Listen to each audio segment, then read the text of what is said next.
ఎన్నికలు అంటే రాజు ముందుండాలి. రాజు తెగిస్తేనే సైన్యం రెచ్చిపోతుంది. అదే రాజు రాజీకొస్తే ఇంక సైన్యం చేతులెత్తేస్తుంది. టీడీపీ జనసేన పొత్తులో భాగంగా అభ్యర్థుల ప్రకటన అచ్చం ఇలాగే ఉంది. టీడీపీ అధినేత చంద్రబాబు, లోకేష్ తమ తమ సీట్లు ప్రకటించుకున్నారు. పవన్ కళ్యాణ్ మాత్రం తాను పోటీ చేసే సీటు మాత్రం ప్రకటించలేదు. ప్రకటించుకోలేదు. అంటే పోటీ చేసే నియోజకవర్గం క్లారిటీ రాలేదు అనేగా. జనసేన పార్టీ అధినేత పవన్ కళ్యాణ్ పరిస్థితే ఇలా ఉంటే ఇక జనసేన పార్టీ తరపున ఎన్నికల్లో పోటీ చేసే అభ్యర్థులకు ఇంకెక్కడి ధైర్యం వస్తుంది? ధైర్యం కాదు, దైన్యంలోకి వెళ్లిపోయారు అనటంలో సందేహం లేదు. ఈ లిస్టు చూస్తే చంద్రబాబు ఎత్తుల్లో పవన్ చిత్తు అయ్యారనేది స్పష్టమవుతుంది.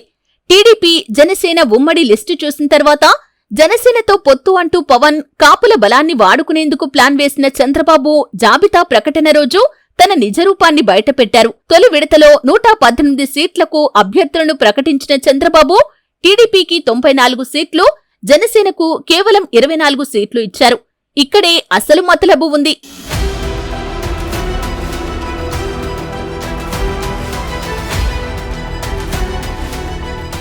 టీడీపీ వాటా కింద వచ్చిన 94 స్థానాలకు అభ్యర్థుల పేర్లను ప్రకటించారు. జనసేన వాటాలోని 24 సీట్లలో కేవలం 5 పేర్లు మాత్రమే ప్రకటించారు. ఇంకో 19 స్థానాల్లో ఎవరు ఉంటారన్నది తేల్చలేదు. అంటే అక్కడ చంద్రబాబు సూచించిన వాళ్లని జనసేన తరపున పోటీ చేయిస్తారు అన్నది స్పష్టమవుతుంది. పవన్ కళ్యాణ్ కు, కాపులకు చంద్రబాబు మరోసారి పోటు పొడిచినట్లే క్యాడర్ భావిస్తోంది. టీడీపీ ప్రకటించిన సీట్లలో చంద్రబాబు, అచ్చెన్నాయుడు, లోకేష్, బాలకృష్ణ వంటి ప్రముఖుల పేర్లు కూడా ఉన్నాయి. జనసేన తరపున 5గురి పేర్లు చెప్పినా అందులో పవన్ పేరు లేదు. అంటే ఆయన ఎక్కడ పోటీ చేస్తారన్నది చెప్పుకోలేదు. ఆఖరికి సేనాని పవన్ కళ్యాణ్ తన సీటు తాను ప్రకటించుకోలేని స్థితిలో పొత్తుకు సిద్ధమై చంద్రబాబుకు తలొగ్గారని జన సైనికులు, పార్టీ మద్దతుదారులు ఆవేదన చెందుతున్నారు.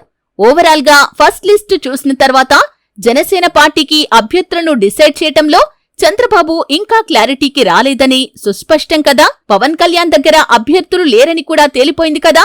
పొత్తులో పవన్ కళ్యాణ్ మరోసారి చిత్తు అయ్యారనేది వాస్తవం కాదా? మీరే చెప్పండి.